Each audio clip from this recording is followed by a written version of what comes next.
जब हम वेदों की बात करते हैं तो हमारे मन में ऋचाएं, यज्ञ, अग्नि और देवताओं के स्तुति गीत गूंजने लगते हैं। लेकिन क्या आप जानते हैं, एक ऐसा भी वेद है जो सीधे जीवन से बात करता है, जो न केवल पूजा पाठ बल्कि रोगों की चिकित्सा, शत्रुओं से रक्षा, गृहस्थ जीवन की चुनौतियां और तंत्र मंत्र तक की चर्चा करता है।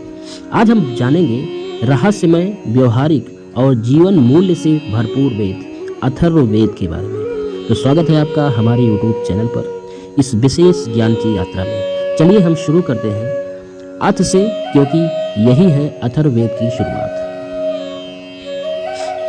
अथर्ववेद 4 वेदों में अंतिम और सबसे व्यवहारिक वेद है। जहाँ ऋग्वेद ज्ञान है, यजुर्वेद कर्म है, सामवेद संगीत है, वहीं अथर्ववेद जीवन का यथार्थ है। इस वेद में न केवल देवताओं की स्तुति है, न केवल यज्ञ, बल्कि इसमें इंसान के दैनिक जीवन, उसके रोग, भय, प्रेम, युद्ध, विवाह, मृत्यु और मोक्ष का सबका समावेश है। यह वेद हमें सिखाता है कि जीवन के हर पहलू में आध्यात्मिकता कैसे लाई जाए, इसलिए इसे जीवन का वेद कहा जाता है।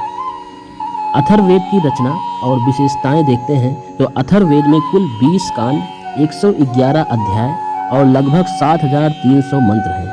यह मंत्र अधिकतर गद्य और पद्य दोनों रूपों में है। यह वेद 2 शाखाओं में विभाजित है, शौनक शाखा और पैपलाद शाखा। शौनक ऋषि द्वारा संकलित शाखा सबसे प्रसिद्ध है। इस वेद का नाम अथर्व इसलिए पड़ा क्योंकि इसे अथर्वा ऋषि और अंगिरा ऋषि की परंपरा से जोड़ा गया है, इसलिए कभी कभी इसे अथर्वंगिरस भी कहा जाता है। अथर्ववेद के मंत्र ऋग्वेद जैसे दार्शनिक नहीं, बल्कि सीधा जीवन से जुड़े हुए हैं। यहाँ आप पाएंगे रोगों को दूर करने वाले मंत्र, वशीकरण मंत्र, दुश्मन के विनाश के मंत्र, घर की रक्षा के उपाय, प्रेम और संतान प्राप्त की प्रार्थनाएं, मृत्यु से रक्षा की स्तुति। इनमें से कई मंत्रों का स्वरूप तांत्रिक और गूढ़ है और इन्हें कवच, प्रतिकार, उपशमन आदि कहा गया है। यह वेद बताता है कि शब्दों में कितनी शक्ति होती है। एक सही मंत्र सही भाव से बोले जाएं तो उसका प्रभाव जीवन बदल सकता है। अथर्ववेद को आयुर्वेद का मूल कहा जाता है। इसमें औषधियों, जड़ी बूटियों और प्राकृतिक उपचारों का विस्तार से वर्णन है। इस वेद में शरीर की 7 धातुएं, त्रिदोष, वात, पित्त, कफ और उपचार की विधियां दी गई हैं। कहा गया है भेषजम शम भवतु, अर्थात औषधि कल्याणकारी हो। यहाँ तक कि यह भी बताया गया है कि किस पौधे को किस बीमारी में प्रयोग किया जाए और उस समय कौन सा मंत्र बोला जाए। अथर्ववेद का एक बड़ा भाग समाज और परिवार से जुड़ा है। विवाह, संतान की प्राप्ति, घर में सुख शांति, कृषि, पशुपालन, जल का संरक्षण, भूमि पूजन, ये सभी विषय इसमें विस्तृत है।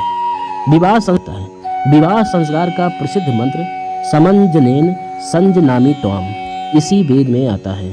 इसमें स्त्रियों के लिए भी विशेष मंत्र है, जैसे गर्भ की रक्षा, प्रसव की सफलता और घर के समृद्धि के लिए प्रार्थनाएं। अथर्ववेद का वक्ष तंत्र मंत्र से भी जुड़ा है। अथर्ववेद का एक पक्ष तंत्र मंत्र से भी जुड़ा है।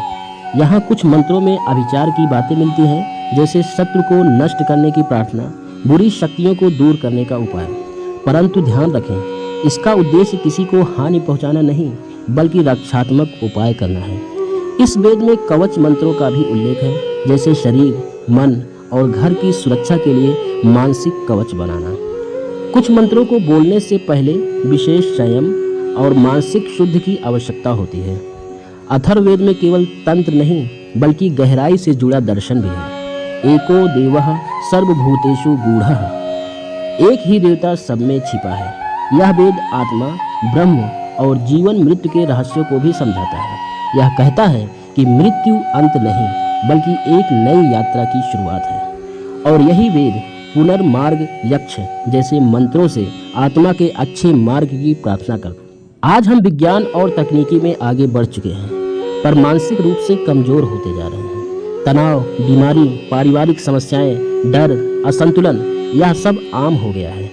ऐसे में अथर्ववेद हमें फिर से प्रकृति, मंत्र और आत्मा से जोड़ता है। यह वेद हमें सिखाता है जीवन का हर संकट, हर पीड़ा, हर रोग दूर हो सकता है अगर आप शब्द, सोच और साधना को सच्चे मन से अपनाएं।